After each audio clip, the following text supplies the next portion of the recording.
പറയും നമ്മളത് നോക്കണ്ട, നമ്മളാണല്ലോ നമ്മളെ ലൈഫ് ജീവിക്കേണ്ടത്, ഓല് നമുക്കൊന്നും തരുമൊന്നുമില്ലല്ലോ. സോ ഇത് കേൾക്കുമ്പോ തന്നെ ഓക്കെ ബൈ. നിങ്ങളെ രണ്ടുപേരെയും ബിഗ് ബോസ് വീടിനകത്ത് പിടിച്ചിട്ടാൽ ഏറ്റവും കൂടുതൽ ദിവസം അവിടെ സർവൈവ് ചെയ്യാൻ പോകുന്നത് ആരായിരിക്കും? പിടിച്ചിട്ടോലോ ഞാനായിരിക്കും. നൂറായിരിക്കും. അതെന്തുകൊണ്ട് ഇത്ര കോൺഫിഡൻസ് ആയിട്ട് പറയാൻ കാരണം? ഒറ്റക്ക് ആരായിരിക്കും സർവൈവ് ചെയ്യാന്നല്ലേ? നിങ്ങൾ രണ്ടുപേരിൽ ഏറ്റവും ആദ്യം ഔട്ടായി വരുന്നതും കുറച്ചുകൂടെ നിക്കും.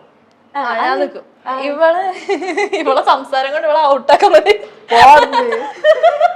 തെറി വിളിച്ചിട്ട് ആൾക്കാരെ ഇവക്ക് അങ്ങനൊന്നും പറ്റൂല. ആരെങ്കിലും എന്തെങ്കിലും ഇങ്ങോട്ട് ഇപ്പൊ കുറ്റാവട്ടെ എന്തെങ്കിലും നമ്മളെ പറ്റി ബാഡൊക്കെ ആയിട്ട് എന്തെങ്കിലുമൊക്കെ വന്നാല് അത് എന്താന്ന് മനസ്സിലാക്കിയൊന്നും കൂടി ഇല്ല, അപ്പം തന്നെ കയറി ഞാന് റിയാക്ട് ചെയ്യും. യുനോ അത് അതിന് അവകാശമൊന്നുമില്ല, അപ്പൊ റിയാക്ട് ചെയ്യും. അതാണ്. നൂറൊക്കെ അങ്ങനെ പ്രശ്നം കുറച്ച് കാമായിട്ടാണ്. കാമായിട്ടേ അവള് ചാടിക്ക് എന്നെയും പുറത്താക്കാൻ മതി. ചാറിനാന്ന് ആർക്കും മനസ്സിലാവാതെ അല്ലെ ചാടിക്കയറും. ഓക്കെ. പുറത്തൊരു ഫംഗ്ഷന് പോയാൽ ഏറ്റവും കൂടുതൽ ബ്യൂട്ടി കോൺഷ്യസ് ആകുന്നത് നിങ്ങളിൽ ആരായിരിക്കും? പിടിച്ചോ ആണ്. അത് ഞാനൊരു ഷോർട്സ് കണ്ടു. ഒരു ഇന്റർവ്യൂവിന് പോകാൻ വേണ്ടി വെളുപ്പിന് 5 മണിക്കൊക്കെ, അല്ലെങ്കിൽ നിങ്ങൾ 12 മണിക്കല്ലേ? മേക്കപ്പ് ഇടാൻ പോകണം. അത് മേക്കപ്പ് ഇടാൻ വേണ്ടി 5 മണിണ്ടല്ലോ ഹെയർ ഒക്കെ സെറ്റ് ചെയ്തിരിക്കുകയാണ്. എന്നോട് പറഞ്ഞു മുടി ഇങ്ങനെ ഒന്ന് താത്തി വെച്ചിരണേ. അത് ഇടക്ക് ഇങ്ങനെ മുടി ഇങ്ങനെ താത്തി വെച്ച ഞാൻ ഓർത്ത് ഇവിടെ എന്തെങ്കിലും ഇരിക്കുന്നുണ്ട്. മൂന്നാമത്തെ വട്ടായി ഇതിങ്ങനെ മുടി. ചിലപ്പോ ശ്രദ്ധിക്കൂല, പറഞ്ഞ് 2 ജന്തുക്കളോടെ ശ്രദ്ധിക്കും. അല്ല അത് ടിവിയിൽ വരുമ്പോഴോ എന്റെ മുടി ഇങ്ങനെ ആയല്ലോ, എന്റെ മുഖം അങ്ങനെ ആയല്ലോ, ഭയങ്കര ഇൻസെക്യൂർ ആണ്. അതാണ് ഞാൻ അത് ആക്കണ്ടല്ലോ, അപ്പൊ ഞാൻ ഇങ്ങനെ ആക്കിക്കൊടുക്കും.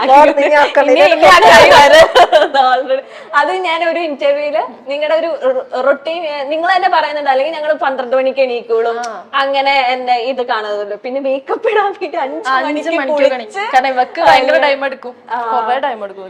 നാച്ചുറൽ ബ്യൂട്ടി ആയതുകൊണ്ട് മേക്കപ്പിന്റെ ആവശ്യം. ഇത് ലെൻസ് അല്ലല്ലോ? ലെൻസ് ആണ്. ലെൻസ് അല്ലേ? ഞാൻ ചെറുതായിട്ടൊന്ന് വിചാരിച്ചു ഒറിജിനൽ ആയിരിക്കുന്നൊക്കെ. പറഞ്ഞ കാര്യം തന്നെ വീണ്ടും വീണ്ടും പറഞ്ഞ് പാർട്ട്ണറിനെ കൺവിൻസ് ചെയ്യാൻ കിടന്ന് ശ്രമിക്കുന്നത് ആര്? ഞാനായിരിക്കും. ഞാനാട്ടോ റിപ്പീറ്റ് അടിക്കുന്ന. ഞാനും ഉണ്ട് കേട്ടോ അങ്ങനെ. എനിക്കത് ഞാൻ വിചാരിച്ച പിന്നെ പറഞ്ഞ് വെറുപ്പിക്കാണ് ഓപ്പോസിറ്റ്. എന്തിനാ ദേഷ്യം? അത് മനസ്സിലാക്കാൻ വേണ്ടിയല്ലേ ഞങ്ങൾ വീണ്ടും ആദ്യമായിട്ടാണ്.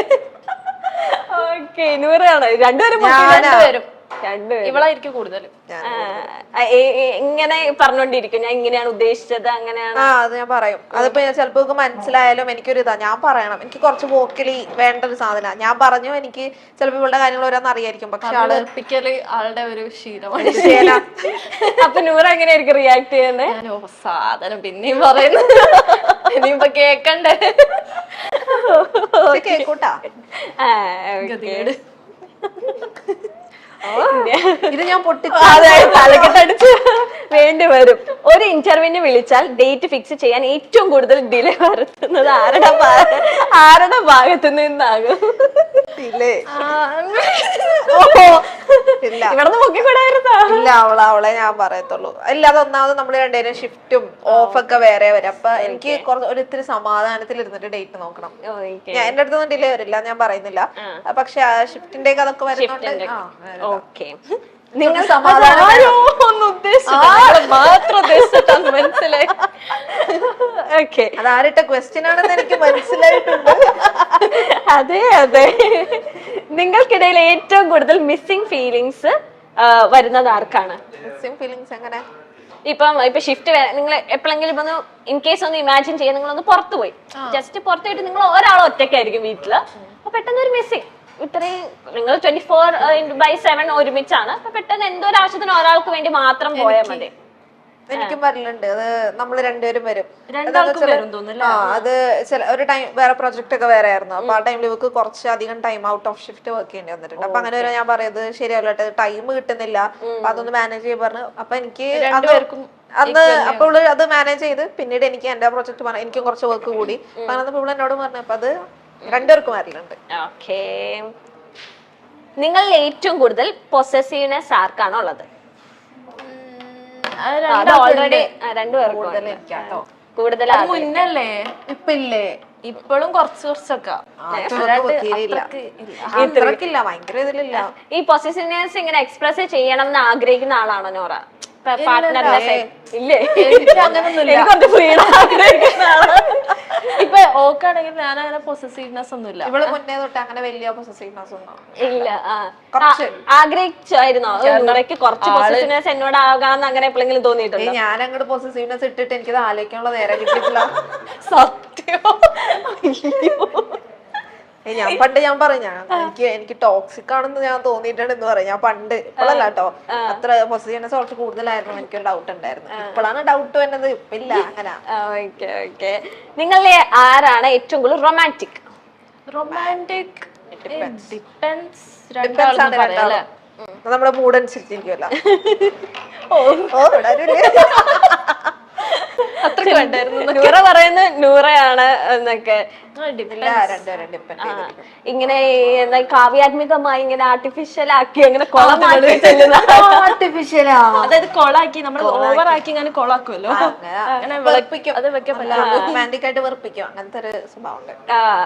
എന്തെങ്കിലുമൊക്കെ ഇങ്ങനെ ഇങ്ങനെയൊക്കെ ചെയ്തോണ്ടിരിക്കും. മെസ്സി ആക്കും അല്ലെ? ഉള്ള റൊമാൻറ്റിക് നമ്മുടെയും പോകും. സത്യോ, വന്നാൽ അത് പോവുകയും ചെയ്യും. ഞാൻ നിങ്ങളുടെ കുടുംബം കലക്കുവാണോ? ക്യാമറ വെച്ചിട്ട് ഒരു ചെറിയ ഡൗട്ട് ഉണ്ട്. ഏറ്റവും കൂടുതൽ വൃത്തിയുള്ളത് ആർക്കാണ്? എനിക്ക് തന്നെ. അയ്യോ ഞാനല്ല, അവളാ. യോഗ്യതയാണത്. ഞാൻ അവളാ വിചാരിച്ചതാ. ബെസ്റ്റ് കുക്ക് ആരാണ്? എല്ലാം നൂറയാണ്. വയ്യാണ്ടാവും പണിഷ്മെന്റ് കിട്ടുമ്പോ. Best fashion stylist? ഷോ എല്ലാം നൂറയാണല്ലോ. എന്നെ പറ്റി നിങ്ങൾക്കൊന്നും അറിയണ്ട. അല്ല, ചോദിക്കുന്ന ഉത്തരവൊക്കെ ഇതൊക്കെ ഇപ്പൊ എന്റെ അടുത്തൊന്നും ഞാൻ തന്നെ ഇറക്കുന്ന ആട്ടോ. കുറച്ചൊക്കെ ഇവിടെ തീർച്ചയായിരുന്നു. ശരി, ഇപ്പൊ ഞാൻ പെട്ടെന്ന് തന്നെ മൈൻഡിലേക്ക് വരുന്ന കാര്യമാണ് ഏറ്റവും കൂടുതൽ ലൈക്ക് കലാപരമായിട്ടുള്ള കഴിവ് ആർക്കാണോ? കലാപരം എന്താണ്? ലൈക്ക് പാട്ട് പാടാൻ, ഡാൻസ് പടം എനിക്ക് ആ അതൊക്കെ ഉണ്ടല്ലോ. നല്ലോണം വരക്കുമായിരുന്നു, നല്ലോണം വരക്കായിരുന്നു. ഇപ്പൊ വരക്കാത്തതാ. ഓക്കെ.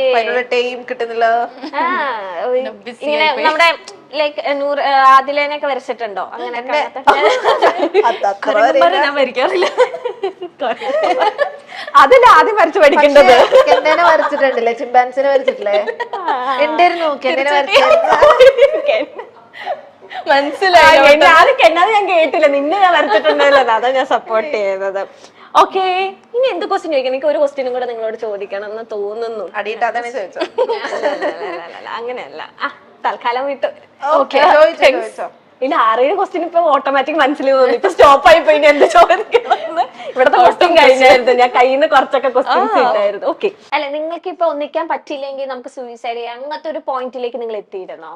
എന്ത് തന്നെ ആരെങ്കിലും കൊല്ലാൻ വന്നാലും അത് നല്ലോണം എന്തെങ്കിലും കാണിച്ച് നമ്മളത് ഇതാക്കിയിട്ട് നമുക്ക് ഒരുമിക്കണം എന്ന് ഞങ്ങൾ സംസാരിച്ചിട്ടുള്ളൂ.